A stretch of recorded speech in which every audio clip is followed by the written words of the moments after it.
Aunque se sabía de abusos e irregularidades en el manejo de recursos públicos en el gobierno de César Duarte Jaques en Chihuahua, la cloaca de la corrupción en su sexenio fue destapada por un movimiento de ciudadanos con una denuncia penal que exhibió las presuntas conductas ilícitas por las que el ahora exgobernador está detenido, aunque enfrente el proceso en libertad condicional. ¿Qué ha pasado en este caso? ¿Cuáles son las novedades? Lo vamos a platicar con Jaime García Chávez, activista, dirigente de Unión Ciudadana, agrupación que exhibió la corrupción del gobierno de César Duarte. ¿Qué tal, Jaime? ¿Cómo estás?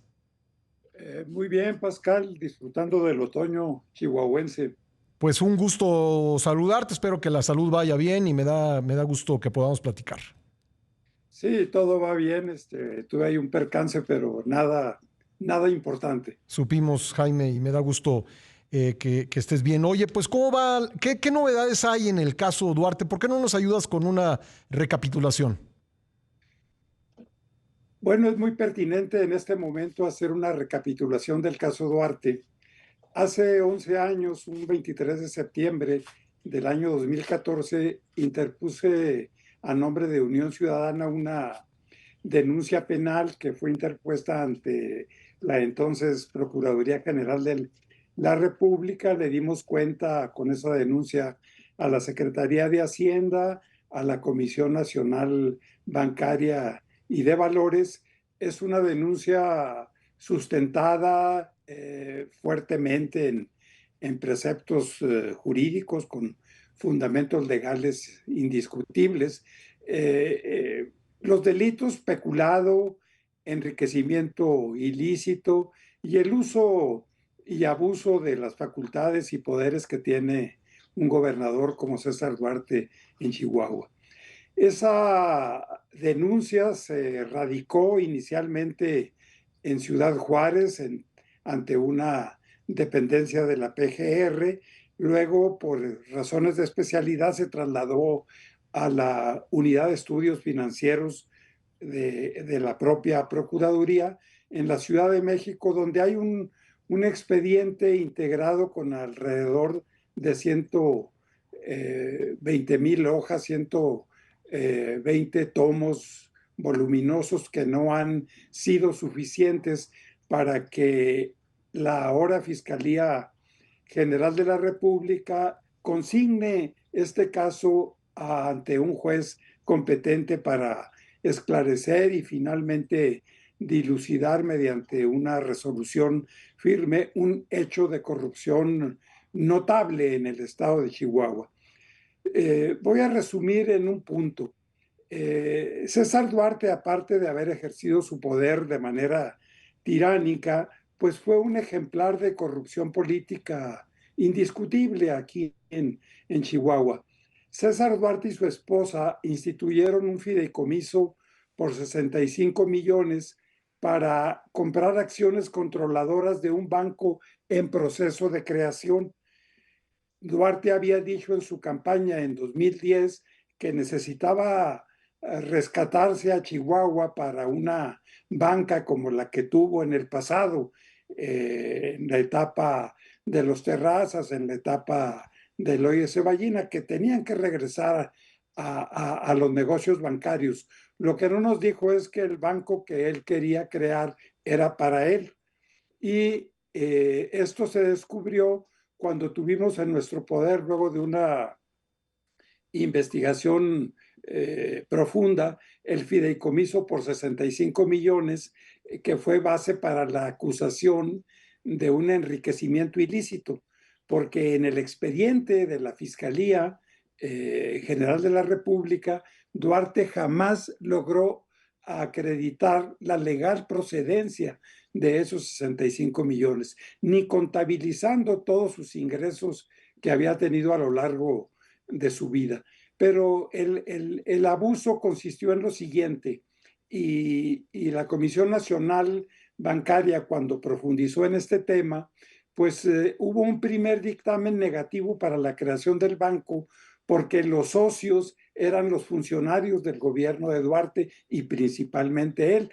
Ese fue el primer contratiempo que tuvieron. El segundo contratiempo que tuvieron es que la Unión Progreso, que era una unión de crédito, no daba el tamaño para crear una institución de banca múltiple. Entonces, lo que hace Duarte es nombrar a Jaime Ramón Herrera Corral, su secretario de Hacienda, y con él, que era el tramitador, el que cabildeaba la creación del banco, pues abrir una tubería muy generosa con fondos públicos para fortalecer la Unión Progreso, para que César Duarte se hiciera de un banco para patrocinar sus proyectos y sus pretensiones políticas, dentro de las cuales se encontró que quiso ser secretario presidente del Comité Directivo Nacional del PAN, quiso ser secretario de Del PRI. Gobernación, sí, del PRI, e Sí. incluso, pues en algún momento le dio esa enfermedad que le da a algunos gobernadores de aspirar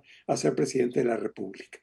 Ese expediente que está sustentado, que está cimentado en pruebas muy sólidas, no ha sido suficiente para que el asunto llegue a los tribunales. Ni llegó con Peña Nieto, ni llegó con López Obrador, ni en lo que va de este gobierno se ha movido. ¿Y por qué, Jaime?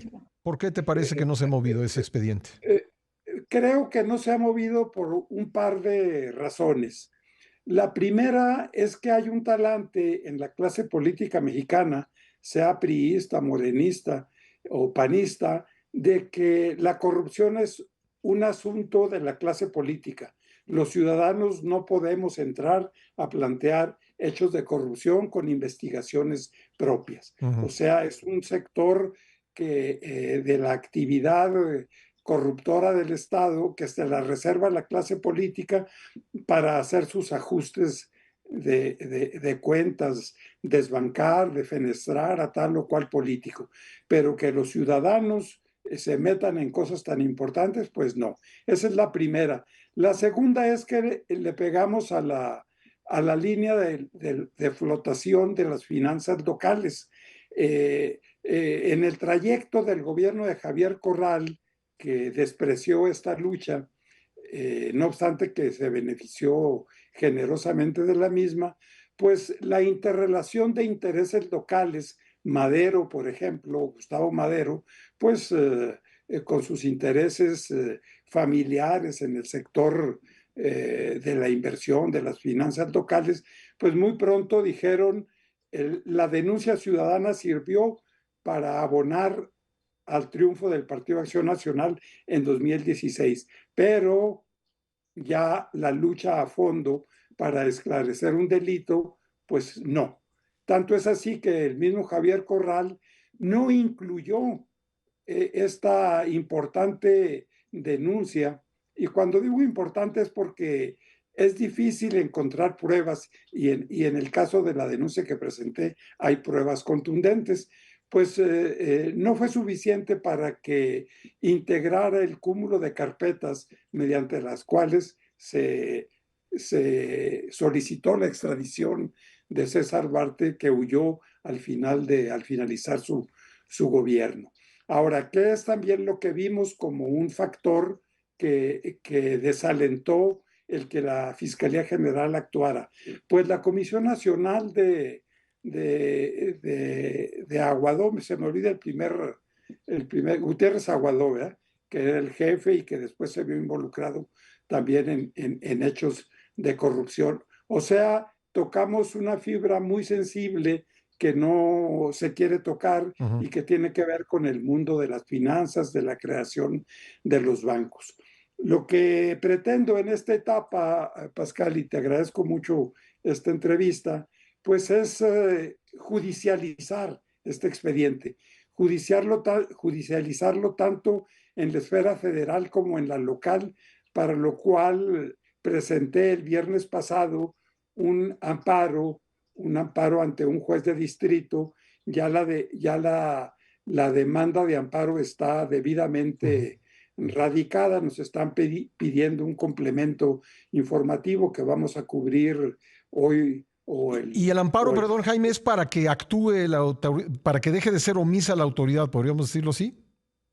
Exacto, el Ujú. acto reclamado es la omisión Sí. en la que ha incurrido tanto la Fiscalía General de la República como la Fiscalía del Estado de Chihuahua Ahora, al no a lo turnar, mejor te van a al no decir, turnar pues sí, el pero está expediente. procesado. A lo mejor no está procesado por lo que tú dices que debe estar procesado, pero está procesado. A lo mejor eso responderá a la autoridad, ¿no? Pues Duarte fue extraditado con un delito menor. Ujú.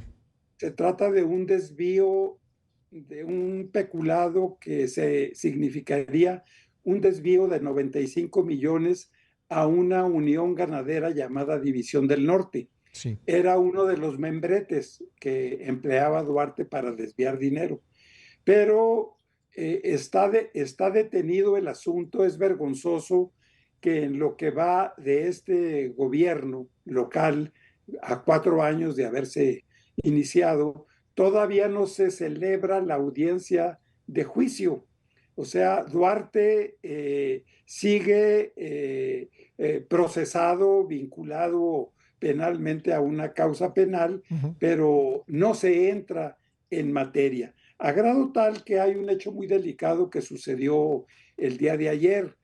Duarte obtuvo de la Comisión Estatal de Derechos Humanos el reconocimiento de que es una víctima de una persecución política.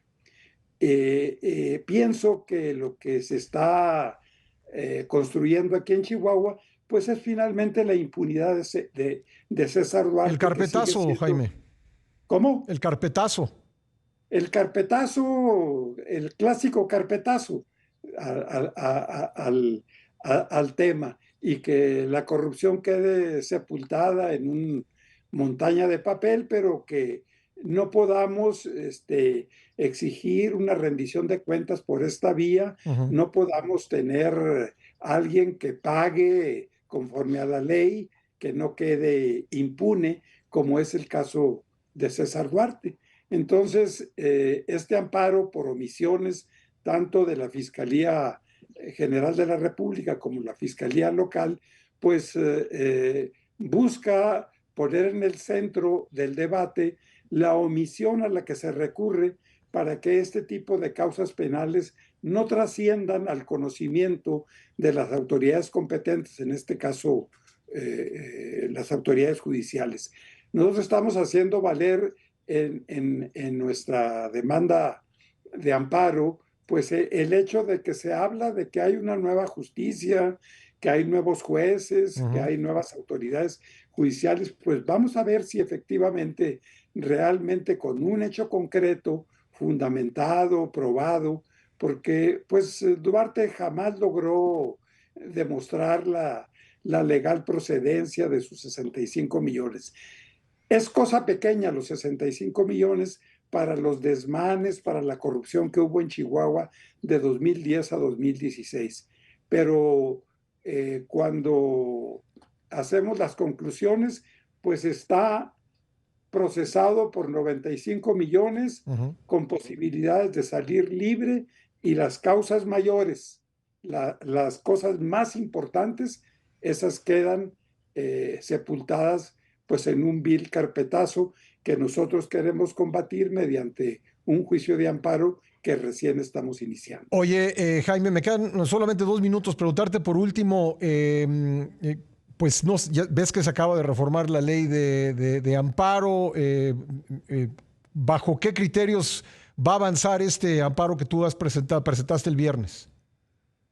Pues yo como abogado, en primer lugar, pienso que la reforma a la ley de amparo es altamente regresiva. Ujú. O sea, es despojar a los ciudadanos, a los gobernados, a las personas de la posibilidad de emplear una herramienta tan importante en la historia jurídica del país.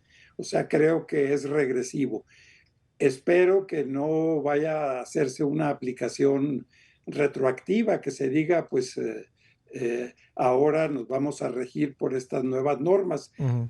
Tengo muy claro que un amparo como el que yo presenté el viernes pasado se debe regir por la ley antigua, por las disposiciones constitucionales y las reglamentarias que dan lugar a la ley de amparo.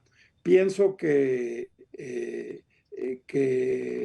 lo del amparo en sí es altamente preocupante para toda la República, y en la experiencia misma de este procedimiento, pues vamos a ir sacando las lecciones y en su oportunidad comentando cómo se procesa pues, esto. Jaime, vamos a estar atentos a cómo avanza este recurso que has presentado y te agradezco mucho la posibilidad de conversar.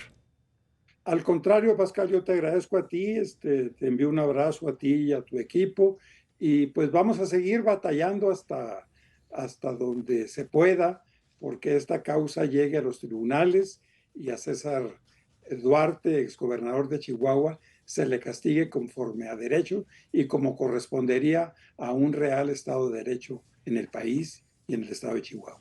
Gracias, Jaime, muy amable.